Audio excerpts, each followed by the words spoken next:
Broadcast it out that way. All right, welcome. We are going to do a special webinar. This is not one of my scheduled Hangouts on air. This is, well, Friday before Thanksgiving. And I've got Jonathan here who wrote the comprehensive article that went out earlier this week on marketing your business for Black Friday. And so we want to do a little video recap review of that article, take a look at some of the highlight points of the article. So, Jonathan, go ahead and start where you want to start. First thing is first. There's a couple things behind the article.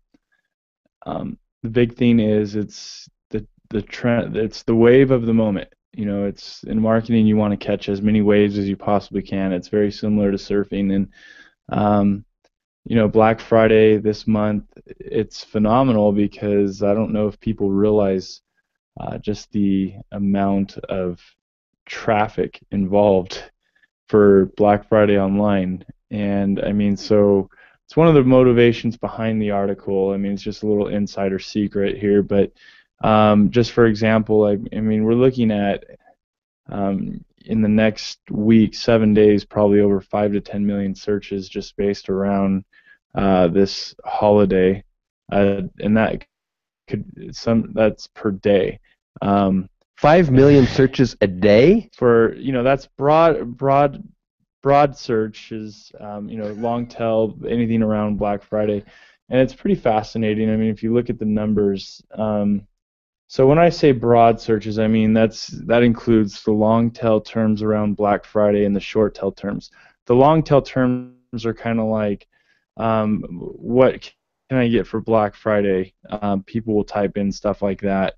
You know, who has the best deals for Black Friday? So you're talking about millions of people going to the search engines, just figuring out their Black Friday needs, and just the exact match. Now, when I say exact match, I mean people who are just typing in Black Friday or Black Friday sales, the exact keywords. You're looking at easily for Black Friday, 5 million searches this month. The average from December to October is around 30,000 searches a month. Black Friday sales, you're looking at 873,000 searches this month. And most of it's going to be in the next 7 days, too. This is not going to be spread out through the whole month. It usually comes within 7 days of it. Black Friday deals, 2.2 million people will search for Black Friday deals. And the crazy part about Black Friday deals is the average from December to October is going to be 1,000 people searching for that a month. So you're talking about a wave that was a lake that turned into a tsunami. Pretty much of searchers overnight. So, you know, here we are. We're putting out some really incredible content behind this movement for this wave, and we're trying to, you know, catch the wave at the same time. We're trying to actually help people market their business, because this is not something that you can take a marketing course for and understand it. It's a, you know, I've taken many marketing courses and they don't bring up specific holidays and how to market for them and stuff like that. So, I mean, I've been either directly in SEO or reading and, you know, actively involved for my own businesses since about 2007. And until you and I talked about this last week, I really hadn't heard about this kind of hyper event stuff. I didn't really understand that. I was trying to catch that overall wave. Now, granted, I was in the industry of roofing before I directly got into SEO, so there isn't quite a rise and fall like this is. But tell me, how'd you come across this? What made you even think this is where I need to start looking? Well, basically, first thing is we try to look at the month, you know, a month in advance, and look at what's going to be rising in popularity. You know, next month we have bowl games for college football. We have Christmas, stuff like that. And so if you are a small business, it's important to this is the first, the internet has opened up the opportunity for you to capitalize on the big trend of the moment. Mm-hmm. Whereas if you were back in 1980 and the Super Bowl was happening, chances are if you weren't buying the $1 million commercial, or it was probably like $500,000 back um, then you couldn't really capitalize on the Super Bowl. Mm-hmm. Whereas now with the internet, um, when a big event happens, you have hashtags blowing up like crazy on Twitter and on social networks, and you have all sorts of infographics going viral, videos going viral on YouTube, and so we live in an age where this is really, as much as you would like to think it's a bigger advantage for the big business, it's not. It's actually a better advantage for the small business. It Um, it it's become very scrappy, is kind of what you're saying. Well, yeah, I mean, just think about this. LeBron James came out with a video with a commercial with Nike, and on YouTube that's received over 2 million views, which is a lot. But now as a small business, if you're really creative, you can outbeat Nike's LeBron James commercial, which they've probably spent millions of dollars into. You can outbeat it on YouTube. Dollar Shave Club. Yeah, so we have more opportunities now as small businesses uh, because of the internet to progress to a new level with our marketing. And so I think it's important that we recognize that and capitalize on it for these big trend movements. So, anyways, back to Black Friday though. It's mainly more you're looking at e-commerce websites are going to be mainly affected by this. So if you are a service website, we do apologize. There are some things you could probably still roll out depending on what industry you're in. But what's interesting too is the big question: Black Friday versus Cyber Monday. It's a Okay, big online question. it is. I've actually received it a few times just through working with clients and stuff like that. And after doing the trend research, Black Friday trumps on Cyber Monday 4-1. So basically, for every one search around Cyber Monday, there will be 4 searches for Black Friday. Holy So, cow. so we're talking literally. I mean, if you have 20 million searches for Black Friday, you're only going to have 5 million searches for Cyber Monday. So with those types of numbers, we can look at, okay, should a business focus their efforts on Black Friday or Cyber Monday? Now, the only time I'd say you should have a focus on Cyber Monday is if you have a more technology focus with your product. So if you're a Samsung, what is it? If you're a video gamer type company and you offer really powerful computer games, you actually might do really well on Cyber Monday. Whereas if you're offering an iPad, you'll probably do really well on Friday morning.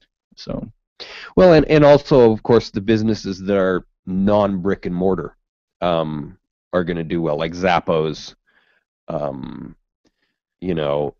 But I mean, even the small. I have a friend down in Utah County that has a business that sells modest women's clothing online, literally out of her garage. Um, you know, well, yeah. but Here's it's Sorry to cut you off, yeah, Dennis, but you're fine. here's some really good points too on what you're talking about. Online businesses compared to brick and mortar. So last year, the total sales came out for Black Friday, and um, the online grew by 32%. The online sales. Okay. So 2008. Let me actually pull it up real quick here. And I'm going to screen share you. So while you're pulling this up, go ahead and point at things with your mouse so that people can see really what you're trying to point at. So right here we could see 816 million in online sales in 2011. Mm-hmm. 2012, 1.4 billion. So it's a pretty solid growth. And the interesting is the average spend per shopper too took a big growth sprout from 398 to 423. Wait a minute. What you're telling me here, these are Black Friday online sales. This is what we traditionally have thought about as Cyber Monday, and what I was just talking about right now as Cyber Monday. But what you're saying here This is, is the day. This is not even including the whole weekend. So this doesn't include whew, Thanksgiving. So $1 billion will be sold online in 7 days, at least over a billion. that's 7 days from I today. wouldn't be surprised if 2013 numbers, if we saw it hit 1.2 to 1.3 billion in online sales. Um, the Wow. growth in store, though, I want to show only grew by 1.3%. So the online sales grew by 32%, whereas the in-store brick and mortar only grew by 1.3%. So what you're seeing here is that A, companies are offering the same deals online. B, I mean, no one likes to wait in lines.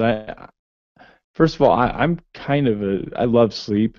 I don't know about you. I'm not a 6 a.m. guy. It's even hard for me to get up and go to work at 6 a.m. So what's going to make me get up and go shopping at 6 a.m.? Oh yeah, for sure. So that, and I think the internet has helped helped made us more homebodies. There's a lot Hmm. more homebodies in the world today. So just to know that I don't have to drive around town and scramble and deal with all sorts of crazy people running after products that I don't really care about. It's kind of nice. I could go online and I could jump from website to website in seconds, whereas if I was out and about, I'd have to probably drive 10 minutes to each store, 5 minutes to each store if you're in a nice community. So, and the great part is a lot of the same deals are online, and the product's usually there online. I don't know if people realize this, but if you go to the store and there's 5,000 people waiting outside and wanting the PlayStation, 4, and they only have 300, You're cooked. they'll sell out in the store, but they will not sell out online because you're buying from the main headquarters online, whereas you're only buying from the small retail store in the store. So, You couldn't hear. I just had some music go on that went mer, mer, mer, mer. That's really sad. yeah, I mean, the point is like the incentives to buy online are actually not as bad compared to the in-store. There are some traditional folks, and we got to respect that they love the concept of waiting in line at 6 a.m. and bless their souls, we need them on this earth, because I don't know where Black Friday would get its growth from if it wasn't for those people. Um, I have a sister-in-law that is yeah. hardcore, loves Black Friday, and I shake my head. I don't understand why she loves it. She will spend all day during Thanksgiving, like strategically planning the attack. I mean, it is like warfare, and she's just into it. And she's this really quiet, docile, not in your face. But I'll tell you what, when Black Friday Yeah. comes around, gloves come off. And like I said, there's nothing wrong if you're that type of Black Friday shopper. It is funny though, being on the marketing end, you see both sides, and so you see past the deal a little bit more when you're on the marketing side. Oh yeah, for sure. Because when you're the one making the deal, you definitely look at it like, is this really a deal? Like, and as marketers, it definitely impacts you. You don't get as fooled by the 10% off or the 20% off. Now there are people that they love that, and I love discounts. Don't get me wrong, and that's good. So it works in marketing. So on to what else we were talking about here. There's many different ways that online websites or businesses can go about it. First thing is getting on Black Friday websites.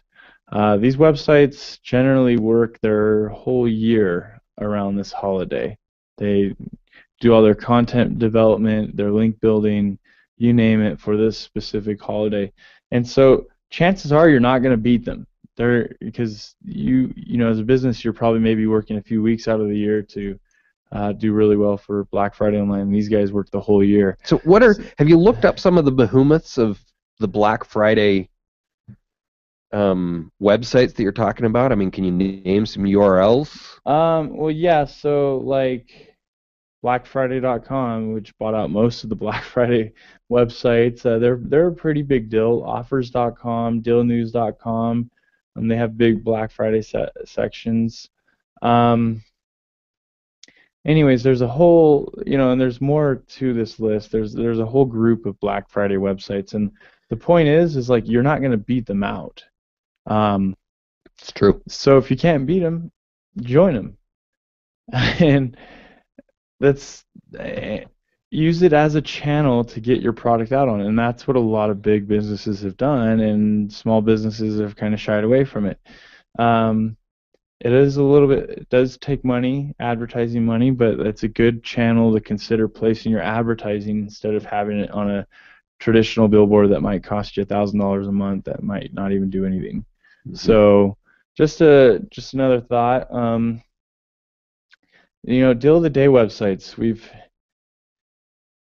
hit this day and age where they're a dime a dozen, but they still make money, and I don't get how they make money, but Groupon, we have a lot of Living Social, we have a lot of local ones like KSL, where there's time deals, the whole day deal, all day deals, and they'll market product 50% off, and those are going to be booming as well next week. It's kind of their season to enjoy giving discounts as well. So one of those things, if you can find some to get on, I know local newspapers across the country have them. San Diego Tribune, they have a really good one out there that I was going to be a part of. I was going to do a product on a few years ago.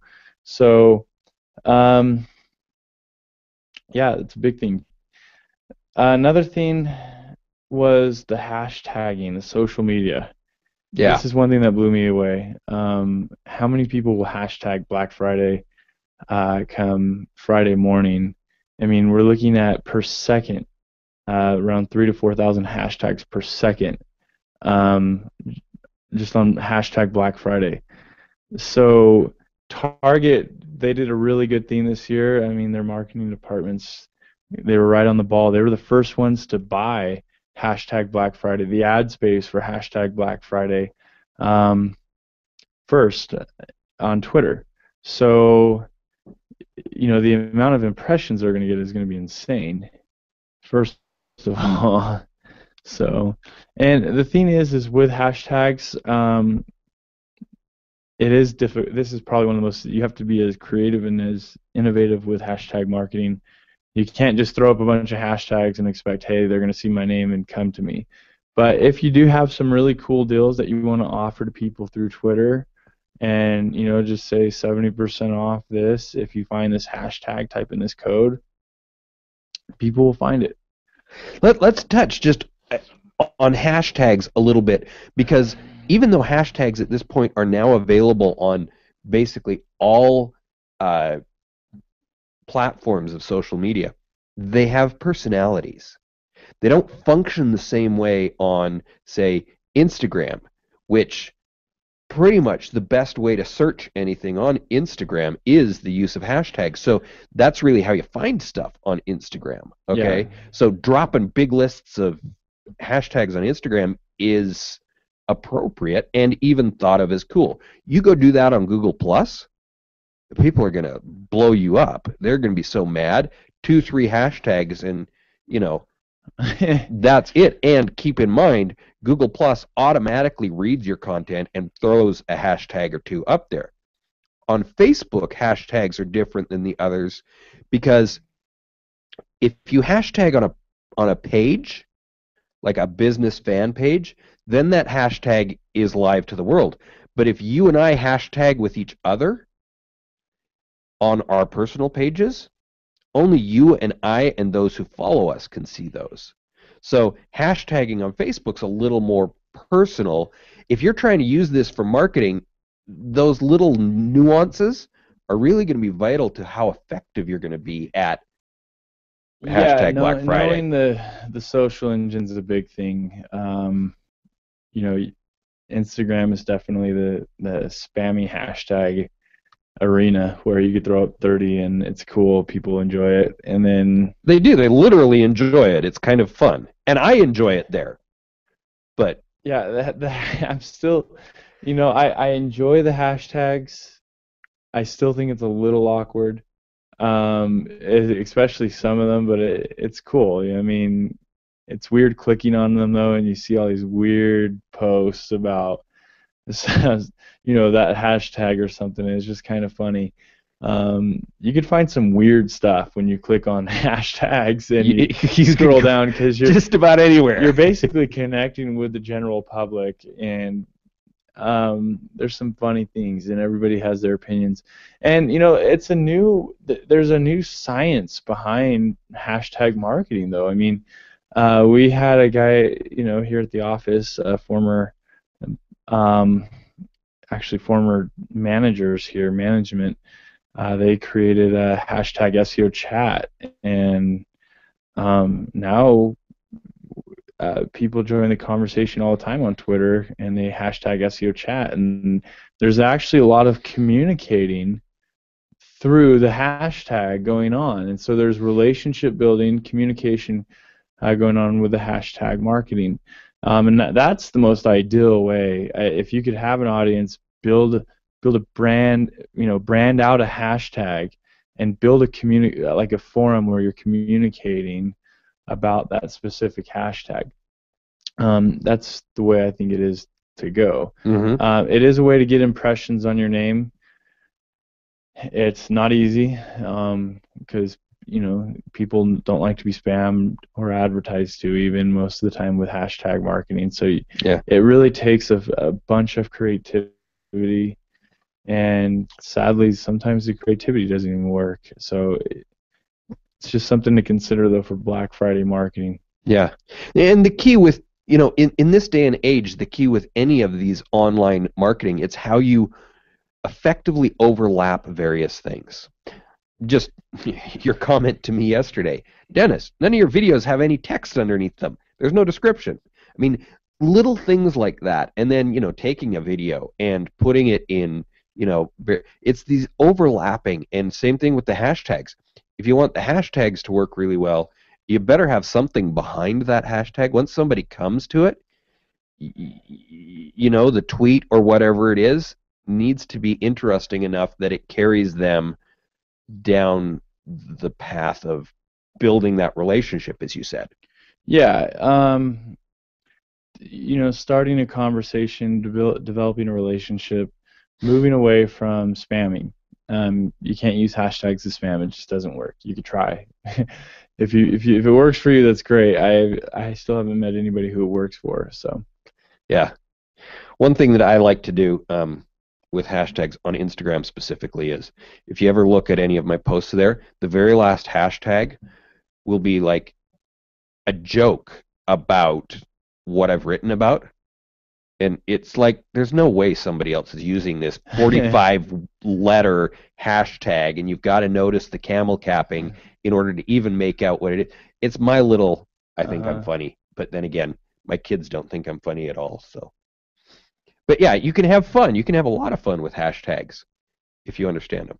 Yeah, I agree with you. So, another thing was, a big thing about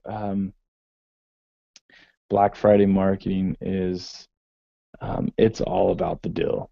I mean, and the reason why people are crazy about this is they really feel like this is the time of the year they get the best amount of value for each dollar they put into each store. And so selling you have a couple things. You're trying to sell them to get into your store, and then you're trying to sell them on your deals and stuff like that.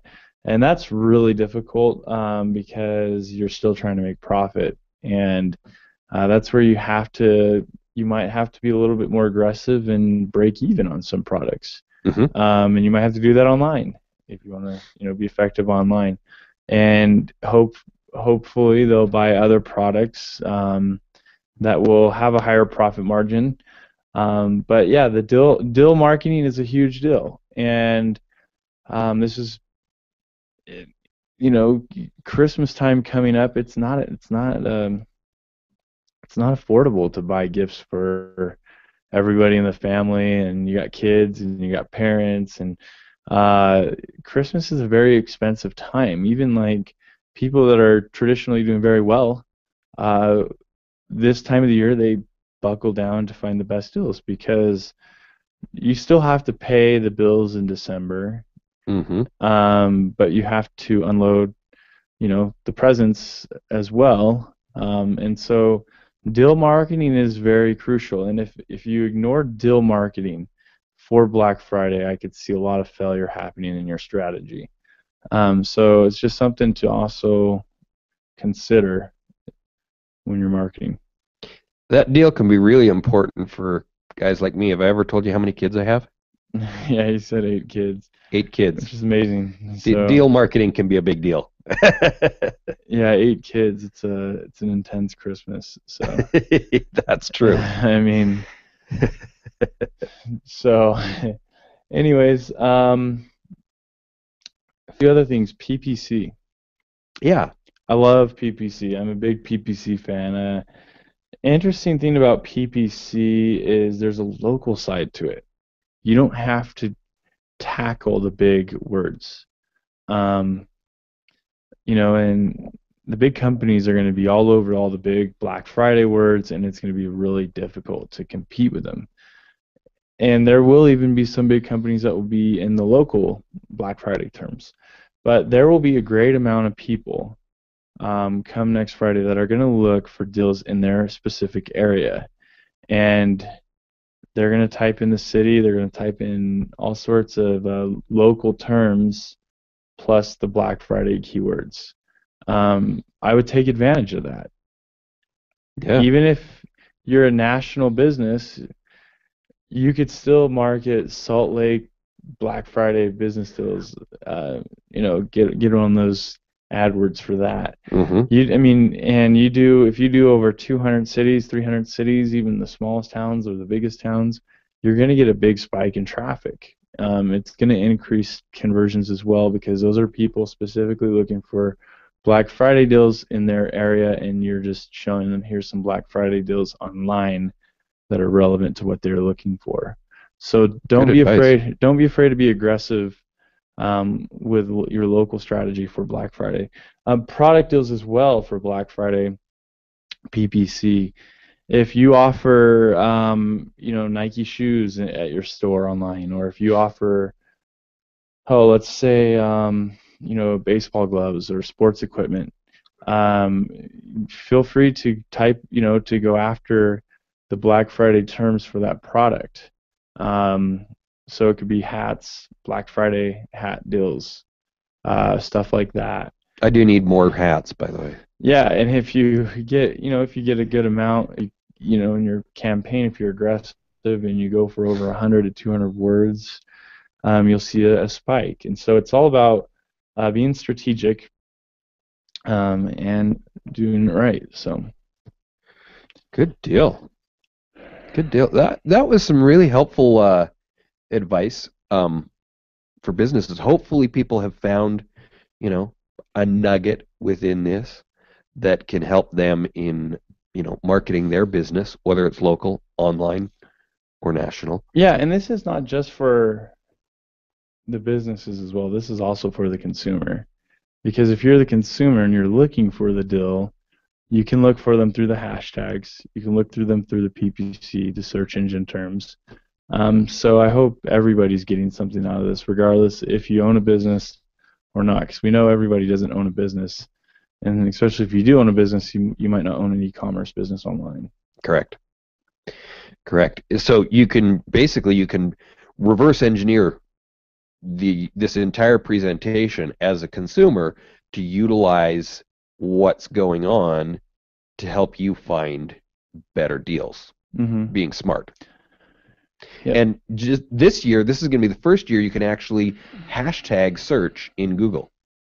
That was about August that they Yeah, became it effective. hasn't. So The thing about hashtags, the Google search, is it's not as popular. So I wouldn't rely on it for impressions or hit clicks. no, but from the consumer standpoint, it could be a way of Yeah, and it's trying all, to Google search the is all deal. connected with Google Plus. So if you do type in any hashtag, all the Google Plus posts will be rolling down the side on the right-hand side. So, Yep. All right, good deal. Well, again, thank you so much for joining us and talking about Black Friday. And we're going to have the links to this article everywhere I post this video or chunks of the video. So if you're watching this and you want to read the in-depth article, because really this was a light review of a very in-depth study that you've done. yeah, just a little clarity too. When you write articles, if you are in article marketing, go big. Don't stick around the 1,000 words. Go to the 2,000 to 3,000 words. It works. I mean, and we're seeing some really good numbers from this because of that. So, everything's big. Make everything big. Go big or go home. Yeah, and with everything you do in marketing, make it big. So, that's one of the things a lot of people that play in the same field I do. I mean, I'm not a blogger. I'm a vlogger, right? And so a lot of people in the video world will tell you, keep that video under 2 or under 3 minutes. But the thing is that most bloggers will tell you, keep your blogs right around 400 words. And, this 30-minute video has real depth and meaning. And if you really want to learn something, you can't teach it in 5 minutes, 3 minutes, 2 minutes. No, and the search engines, they're getting smarter. They're able to pick up quality